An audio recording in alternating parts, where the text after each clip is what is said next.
자, 이번 영화는 에어리언입니다. 에이리언. 이번에 이제 뭐 개봉된 지 한 5월 초반에 개봉이 된 영화인데요. 리들리 스코트 감독이 이제 정말 그 연세에 정말 장인이죠.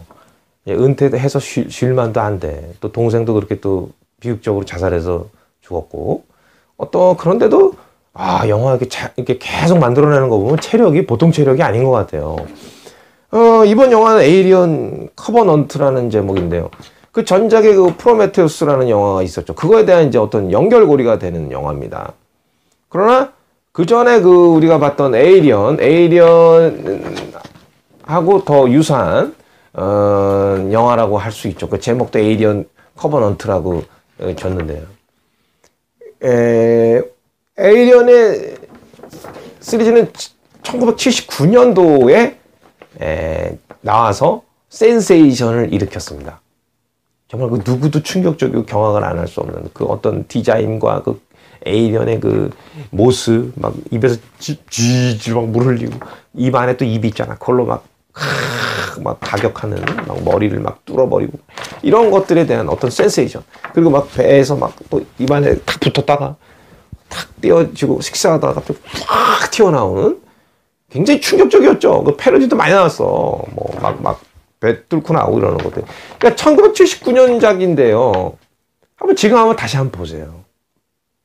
시간이 되죠. 기회가 되지만 안 봐요. 전 다시 한번 그래서 봤는데 오히려 커버넌트보다도 낫다. 이번에 나온 에이리언보다 오히려 2017년도에 만든 에이리언 커버넌트보다 1979년도에 만든 에이리언이 더 괜찮습니다. 그 분위기나 어떤 그 암묵적이고 그리고 절제된 어떤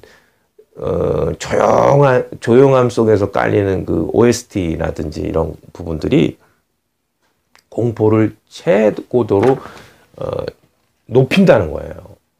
어떤 우리의 시각과 청각과 뭐 오금을 저리게 한다 그러죠. 지금 봐도 사실은 어떠한 뭐 손색이 없어.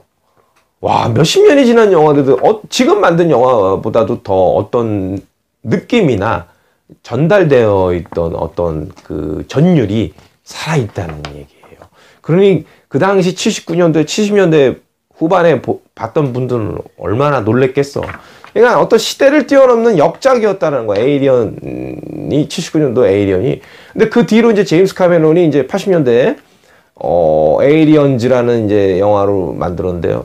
사실 우리나라는 거의 제가 알기로는 90년대 초반인가 80년대 후반에 아마 우리나라에 개봉된 걸로 알고 에이리언 2라고 해가지고. 근데 우리나라 사람들은 에이리언 1이 개봉된 적이 없어요. 비디오로 나온 적도 없어. 영화가 비싸고 또 충격적이어서 상영이 안 됐어. 근데 에이리언 2가 먼저 개봉됐죠? 그러니까 에이리언에 대한 사전 지식이 없었어. 그 당시에는 무슨 기껏해야 스크린이나 로드쇼나 이런 잡지나 봐야 되는 거지. 그것도 매니아들이나 보는 거죠. 어떤 영화 정보에 대한 이런 인터넷이 없었던 시대라 그냥 에이리언 2가 개봉했어. 이게 무슨 영화야? 봤어. 그러니까 막 에이리언이 나오고 그 전에 알 일이 없죠. 그냥 무슨 활극 정도의 어떤 에이리언과 싸우는 우주 해병대와의 그런 전투씬, 그다음 시곤이 그런 로봇을 타고 퀸 에어리언하고 맞짱 트는 장면 이런 거를 통해서 우리가 이제 에이리언 이런 어떤 공포 호러 액션물인가 보다 이렇게 어드벤처물이라고 생각을 했습니다. 에이리언 2니 사실 알게 모르게 많은 우리나라에서 흥행을 하니까 바로 에이리언 1이 개봉을 해요. 신기하죠? 에이리언 2가 나오고 전편이 나와. 무슨 비기닝 격도 아닌데. 그랬던 나라입니다. 저희가 영화에 대해서. 그래서 에이리언 2의 그 화려한 액션 이런 걸 보다가 갑자기 에이리언 1을 보니까 얼마나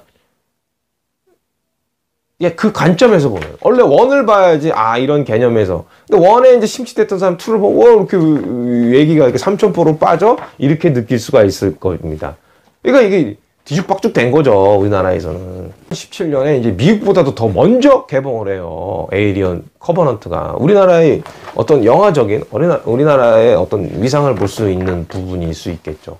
아니, 뭐, 불법 다운 너무 많이 해서 먼저 개봉을 했거나. 그러나 이 영화를 제가 이제 봤지만, 좀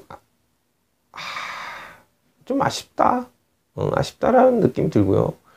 이건 무슨 에이리언보다도 더 무서운 게 AI, 사이보그. 그러니까 인공지능? 거기서 뭐로 나와? 월턴가요? 어쨌든 간에 그 AI의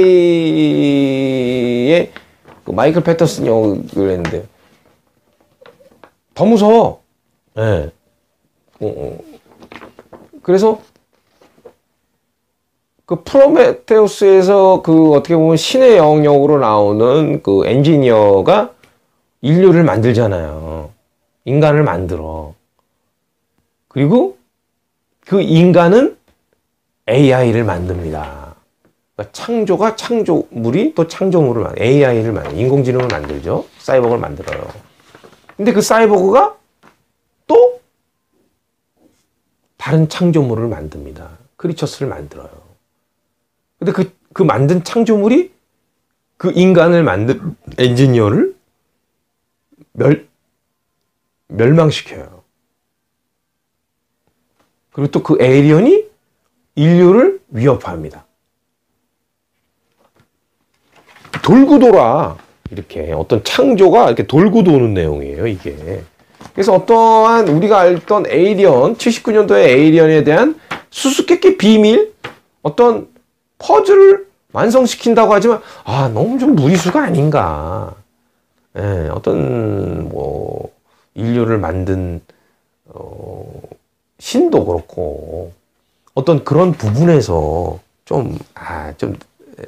이렇게 몰입하기가, 좀 너무 가벼웠다.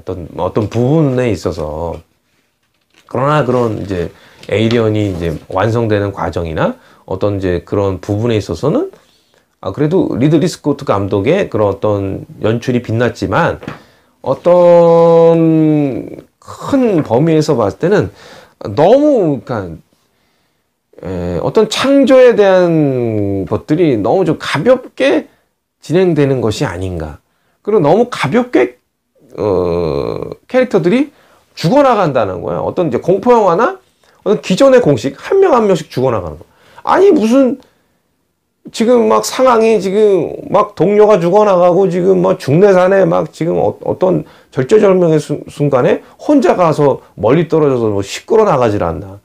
그리고 다 죽고 나서 지금 위기 상황인데 남녀가 뭐 올 루드로 목욕을 하다가 뭐 애정 행각을 하다가 에이리언한테 죽지 않나. 이런 대목이 사실 좀 납득하기 힘든다라는 거예요. 겁나 죽겠지. 사람이 좀 죽어나가. 쉽게 말 그대로 살인자가 돌아다니는데 혼자 어디 돌아다니겠어요? 그 상황에서 옷 벗고 목욕할 수 있겠어? 남녀가? 지금 막 경계태세를 해도 지금 살까 말까인데? 어떤 그런 부분들이 좀 안타깝고 그 마지막이 좀 안타까워요. 근데 여주인공이 여주인공답지 않아요. 생긴 걸로 딱 봐서는 정말 70년대 배우 같아. 어떤 이제 우리나라 맏며느리감. 그 여배우가 참 첫판에 죽을 것 같은데 시고니 이보를 대를 잇는 뭐 여전사였다라는 거. 예. 좀 그런 부분이 좀 센세이션했다는 거예요. 그러니까 어떤 에이리언 프로메테우스보다는 그 전에 에이리언 영화에 흡사한 영화지만 그러나 기존의 에이리언에 속하기에는 좀 너무 그 프로메테우스의 어떤 세계, 그러니까 어떤 그 신의 영역이라는 창조의 영역이 더 부각이 되어 있어서 그거와 이렇게 맞물렸기 때문에 어떤 에이리언 그 하나에 국한되기보단 에이리언이 오히려 그냥 하나의 그냥 어떤 그 도구로 전락해버린 주인공은 에이리언이야. 근데 어떤 주인공은 AI가 더 주인공이고 그걸 부리잖아요. 막 예. 어떤 주술사처럼 그 어떤 그런 부분에서 좀 아쉬웠다. 왜냐면 에이리언이 부각이 돼야 되는 거고 에이리언이 더 크게 막 어떤 또 공포를 줘야 되는데 어떤 공포보다는 좀 괴기함이 더 앞서지 않았나는 이번 에이리언 커버넌트에 대한 저의 솔직한 평이었습니다. 그러나 에이리언을 좋아하시는 분들은 또 안 볼 수가 없잖아. 어떤 상황에서든 이 영화는 봐야 될 영화였다. 그러니까 에이리언을 좋아하는 분들에게는 봐야 되지 않나. 뭐 다 보셨겠죠. 상영일이 괜찮으니까. 자, 요쯤 하겠습니다.